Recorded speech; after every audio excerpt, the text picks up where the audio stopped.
Wapendwa katika Kristo, tumsifu Yesu Kristo. Karibuni katika tafakari ya neno la Mungu, Dominika ya kupaa Bwana mbinguni. Masomo ya leo yanatupeleka katika fumbo kubwa la kupaa kwa Yesu Kristo mbinguni na kuendelea kwa utume wa kanisa duniani.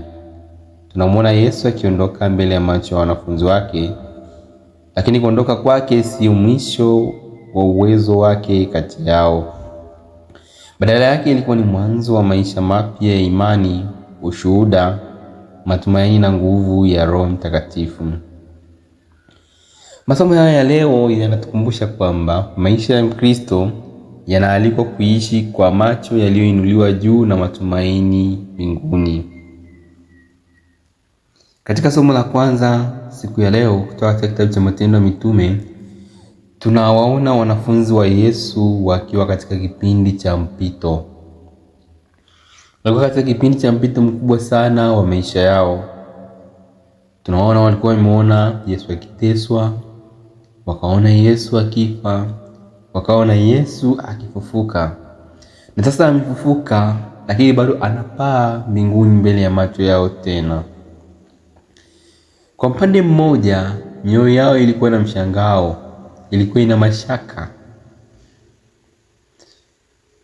Walikuwa wamebeba maswali mengi kuhusu maisha yao yajayo. Hali hii inafanana sana na maisha ya watu wengi leo hapa duniani, ndugu wapendwa. Na mara nyingi mwanadamu hujikuta katikati ya hatua ambazo hazieleweki vizuri.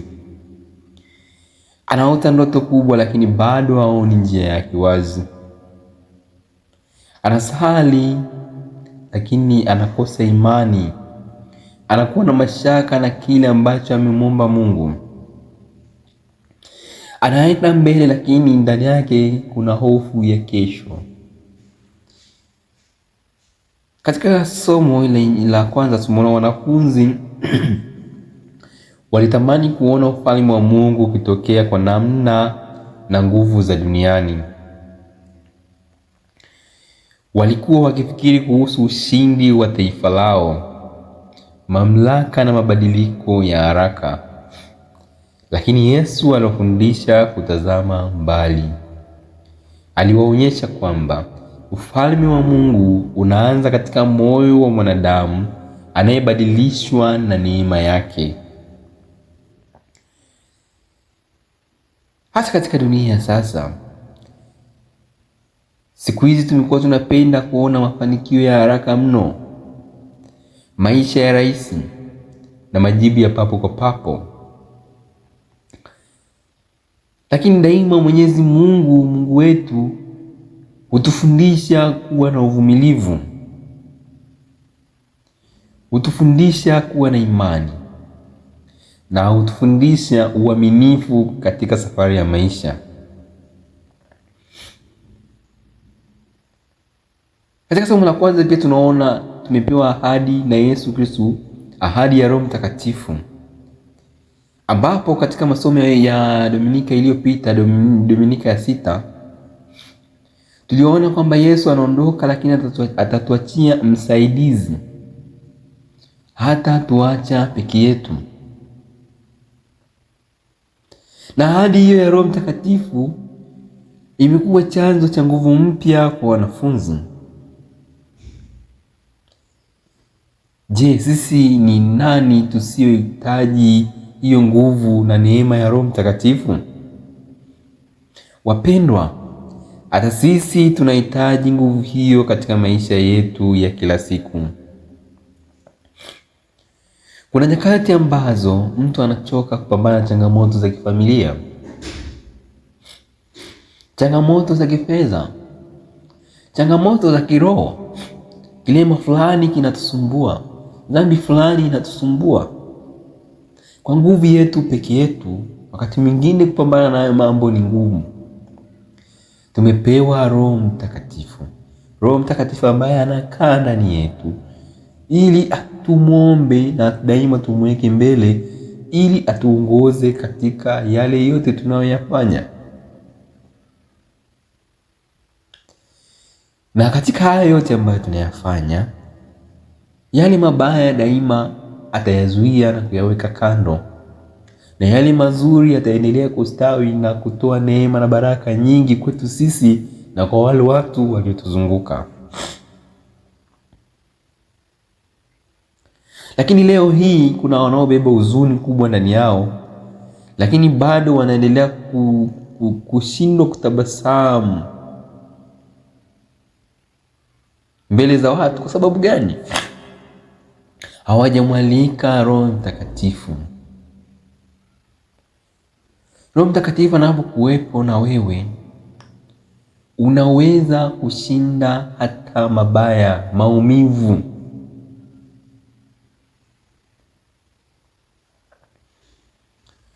Kuna wanaojitahidi kuwa waaminifu, lakini wanakutana na maumivu ya kusalitiwa, kudharauliwa. Wapo wanaojitolea, wanafanya kazi vizuri, ameajiriwa, lakini bosi wake aliyemwajiri haoni mchango wake hata siku moja. Akija kazini atadharauliwa, wanafanya kazi wanadharau. Usikate tamaa, mwalike Roho Mtakatifu ndiye msaidizi. Neno la Mungu linatukumbusha kwamba Roho Mtakatifu anaendelea kuwapa nguvu wale wanaomtegemea Mungu kwa moyo wa kweli. Na kupitia nguvu hiyo ya Roho Mtakatifu tutaweza kushinda yote. Pia katika somo hili la kwanza tunaona malaika waliwauliza wale wanafunzi, mbona mmesimama mkitazama mbinguni? Mbona mmesimama mkitazama wapi? Mbinguni. Walikuwa wanawakumbusha kwamba maisha yanaendelea na utume bado upo wapi? Mbele yao. Hata leo hii Mungu anatuita tusibakie katika huzuni za jana, majeraha ya zamani au hofu za kesho. Kila siku mpya ni nafasi ya kuanza tena, kusamehe, kuomba na kupenda, kuwa na mwanga kwa wengine, sio giza, kuwa mwanga kwa wengine. Katika somo la pili tunamwona Mtume Paulo wa Tarso anawaombea waumini wapate roho ya hekima na macho ya mioyo yao yatiwe nuru. Macho ya mioyo yao yatiwe nuru. Daima jicho au macho yetu kama binadamu hatujaambiwa kuona vitu katika giza. Kama jicho la mwili likitembea katika giza, unaweza kuanguka, unaweza kuumia, unaweza kujigonga. Je, mioyo yetu macho yake ikiwa na giza, tutafanyaje? Ndiyo, utakutana na mtu anatenda matendo ambayo hayampendezi Mungu. Mtu anatenda matendo ambayo yanawaumiza wengine. Hivyo tunapaswa kwanza kumwalika roho ya hekima. Roho ya hekima anatusaidia kutambua kwamba jambo hili ni sahihi, jambo hili sio sahihi. Na kupitia kufahamu hivyo vitu kwanza, vinatupelekea macho yetu ya ndani ya mioyo inafunuliwa. Ukijua kabisa hii ni mali sio ya kwangu, sipasi kuiba, hekima hiyo. Sambamba na hilo, moyo wako unakuwa ni nuru kwa wengine, hauwi giza. Unajua kabisa kumsengenya mwenzako ni vibaya. Neno kusengenya au tena kitendo kusengenya, kama hatuna hekima tutaona jambo la kawaida. Lakini Roho wa Mungu akitupa hekima, tutaona sio jambo la kawaida. Kwamba kusema mwenzako vibaya ni kuiua roho yake, ni kumwangamiza. Lakini kupitia Roho wa hekima anatuonyesha kwamba jambo hili sio sahihi. Na daima anayemsengenya mwenzake anakuwa na chuki. Chuki inahifadhika wapi? Moyoni. Na moyo ukishakuwa una chuki, tayari una giza.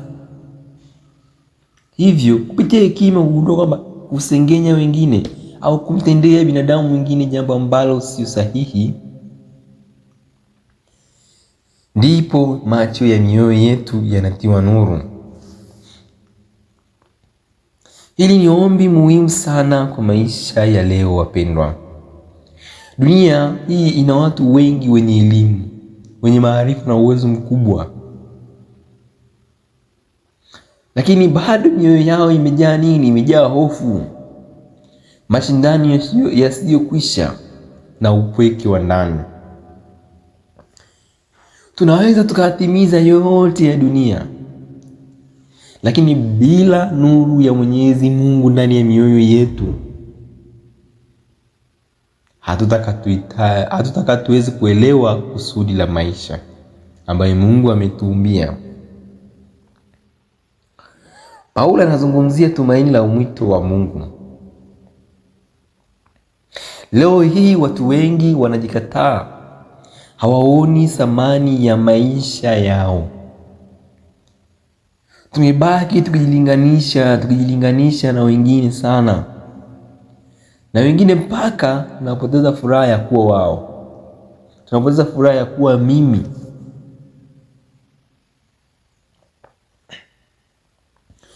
Vijana wengine wanakata tamaa kwa sababu wana ndoto ya kuwa kitu fulani, ya kuwa mtu fulani, lakini kwa vile haijatimia haraka wanakata tamaa, wanashindwa kuwa wavumilivu.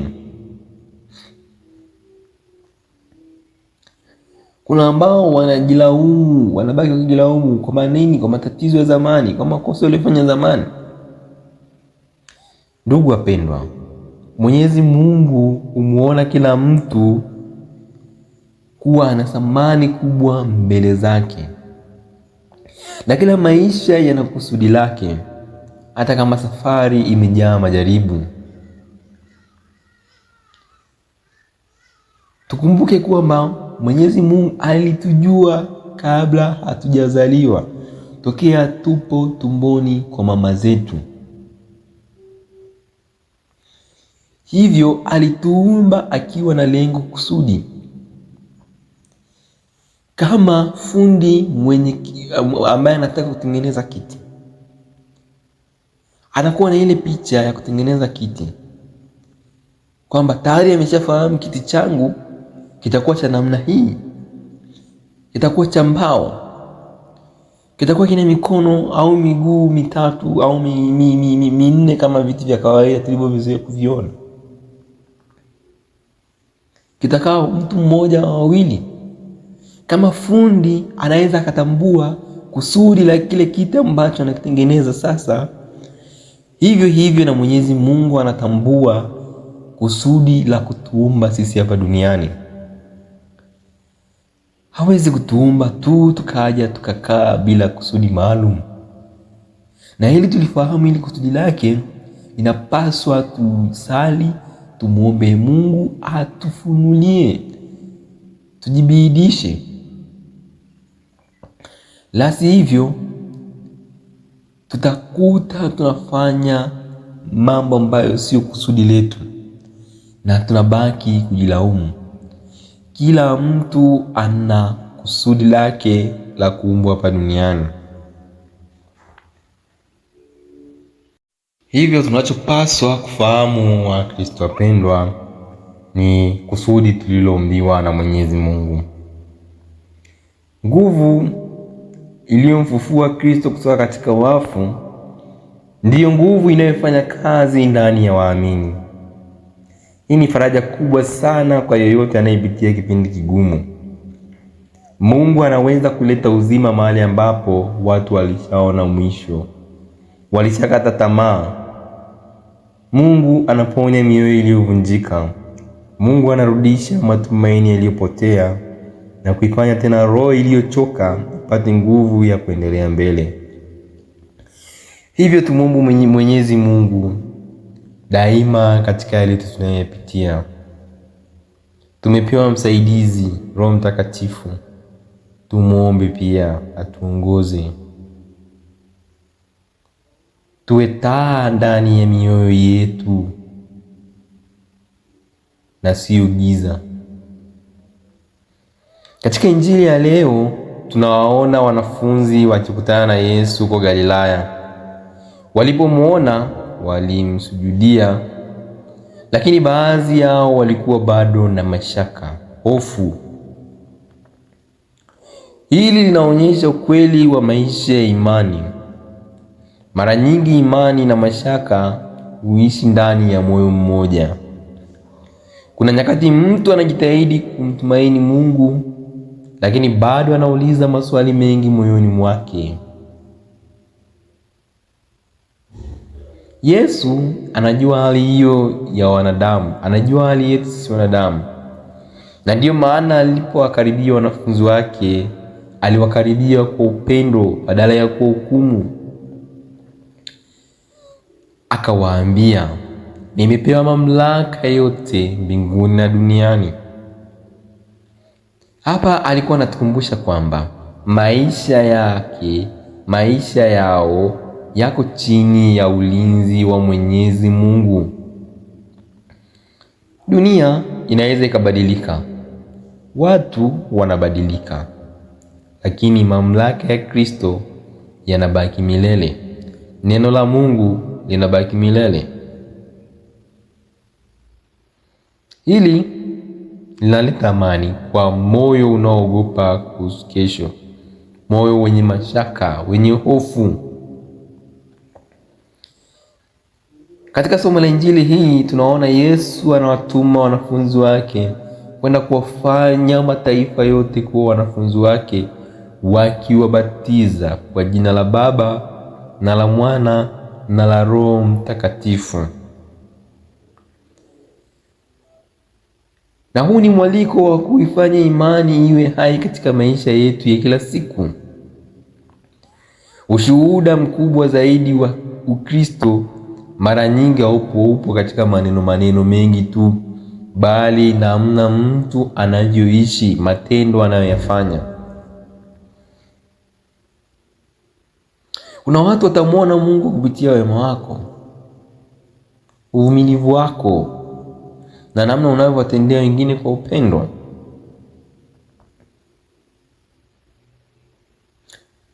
Mfano, maskini anahitaji chakula,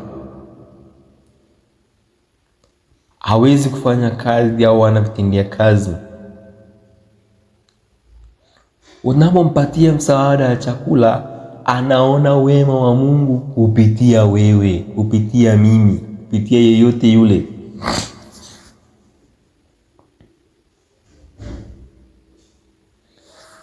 Na mwisho wa Injili ya leo tunaona ujumbe, tunaona maneno. Yesu anatuambia maneno yanatupa nguvu. Mimi nipo pamoja nanyi siku zote. Nipo pamoja nanyi siku zote. Haya ni maneno yanayofariji kwa mtu yeyote anayepitia upweke, maumivu au hofu. Yesu anaendelea kutembea na watu wake katika kila hatua ya maisha.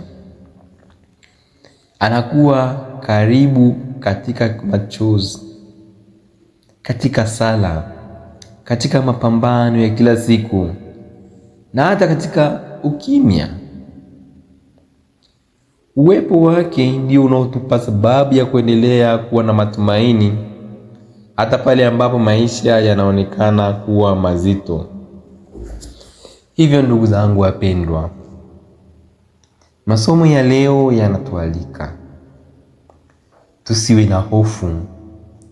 Tumwalike Roho Mtakatifu awe msaidizi wetu, atuongoze, tuwe taa katika mioyo yetu, na daima tukumbuke kwamba Yesu yupo pamoja nasi siku zote. Tuishi kwa upendo kupitia matendo mema tunayofanya kwa wengine. Kama nilivyokwisha kusema, Mungu anaonekana kupitia wewe. kupitia mimi. Ninapomtendea mwenzangu wema, anaona uwepo wa Mungu kupitia mimi. Anaona uwepo wa Mungu kupitia wewe. Hivyo tuishi kwa upendo, tuwasamehe wale tuliowakosea, na tujiandae kwa Dominika ya Pentekoste, Dominika ya Roho Mtakatifu, ya wanafunzi walioshikiwa na Roho Mtakatifu. Tujiandae vyema. Niwatakie Dominika njema na mafanikio mema katika maisha yetu ya kila siku, katika biashara, katika masomo, na katika chochote kile tunachokifanya kilicho chema. Tumsifu Yesu Kristo.